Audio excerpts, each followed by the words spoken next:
So yun guys, hello, good morning. So kagigising lang natin. At eto, nagkakape tayo.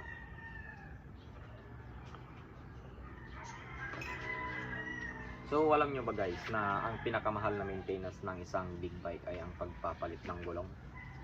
Oo guys, yun.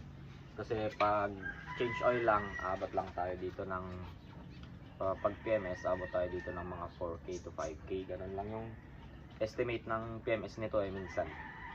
So depende kung magpapalit ng oil filter, ganun. Oil filter or air filter. Yun lang naman. So since ganun, abot pa rin siya ng 5K. So ang pinakamahal talaga ng maintenance nito is yung gulong. So abot to ng mga more than 10K, ganun. So for today's video guys, magpapapalit tayo ng gulong. Dito sa likod, kung mapapansin nyo, pudpud na siya oh. Ito siya, pudpud niya. Kung mapapansin nyo, wala na. Ganyan siya.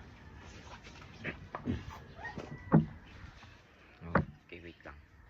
Ito na siya, pudpud na siya. So dito sa gilid-gilid niya, ewan ko, pwede pa to eh. Ito lang sa gitna oh, parang nipis-nipis na kasi. So yung thread niya wala na oh. So halatang di tayo bumabangking guys oh. Yan. Kapal pa yung thread niya dito sa gilid-gilid. As in buo-buo pa yung mga itong tawag dito. Hindi ko na sure kung anong tawag dito sa mga to eh. So sa harap guys, di pa tayo magpapapalit since makapal pa naman. So ito lang, dito lang sa likod. So meron tayo ditong dalawang gulong. Ito. Tsaka ito. Ito yung sa likod. Ito yung papapalitan natin. Ito. So itong gulong na to guys is Michelin Pilot Street Radial. So ang size sa likod is 150/60 by R17. So ayun. So estimate cost nito nasa around 10,000 plus eh. So baka may lakad tayo bukas, Sunday. Hindi ko lang sure kung matutuloy. Balak natin lumuwas. Ride lang, dyan lang. So eto. Ano pa?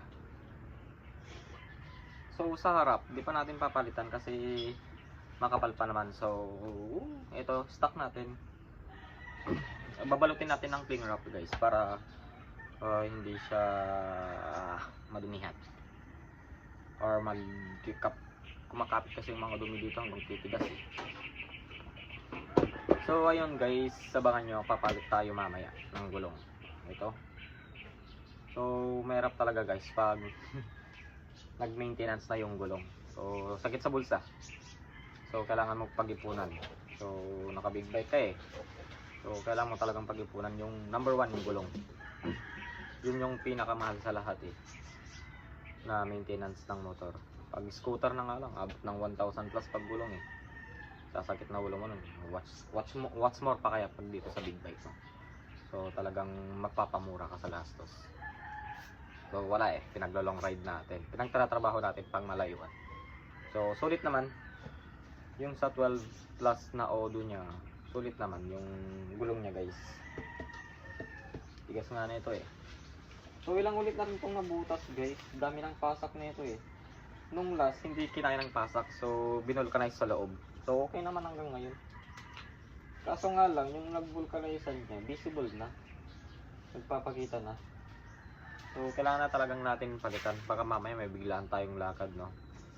So mas mabuti ng maagapan guys. So abang-abang na lang guys pag pinapalitan natin mamaya.